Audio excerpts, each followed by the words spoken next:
Thank you so much for your love and support. And once again, we are back with another video tutorial.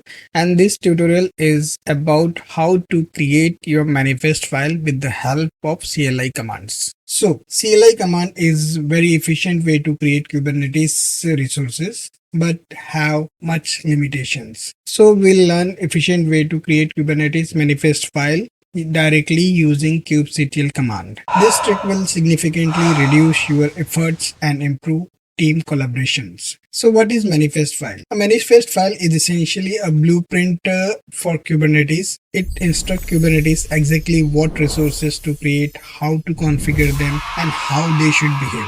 So question is, every YAML file is a manifest file? No.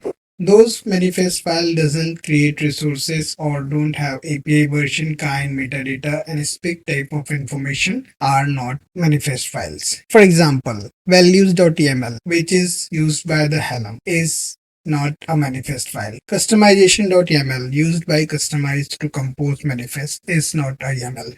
Is not a manifest file. Docker compose is unrelated to Kubernetes, so it's not a manifest, and README files are also not the manifest files. So what are the benefits of the manifest file? Is easily readable, clearly defines the resources, and we can apply repeatedly. And collaboration means shareable along the team members. And debugging is also easy. So I'll generate a kubectl. When I type kubectl run my pod -- image equal to nginx.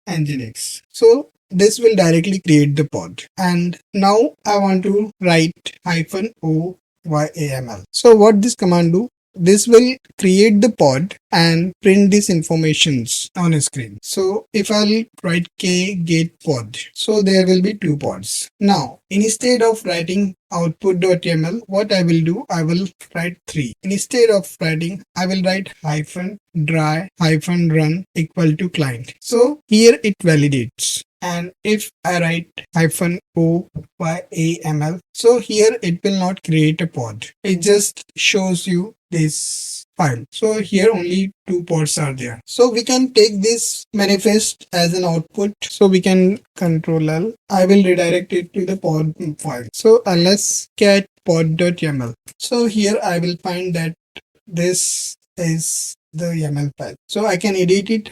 Suppose I want to create a multi-container pod. So here I can create only one. Now with the use of this, if I will get this dry-run equal to client-o_yaml and then output to pod next.yaml. So here I will vi pod next.yaml, and here I can add one more pod too. So k create, or I can use apply also, pod next. Oh, name is same, so I want to change the name also 3. So name is already created. So this is the this is the difference, because my pod is already exists, so it is not applied, not created. It will not do any modification. We need to delete and recreate the pod. But here you can edit the YAML file and you can use it. So k get pod, we do have 2 pods. One is error, I don't know why it is error. So k describe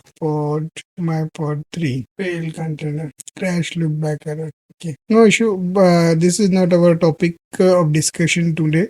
So with the help of these dry run commands, you can take output and you can edit whatever you want. Thank you so much for your love and support.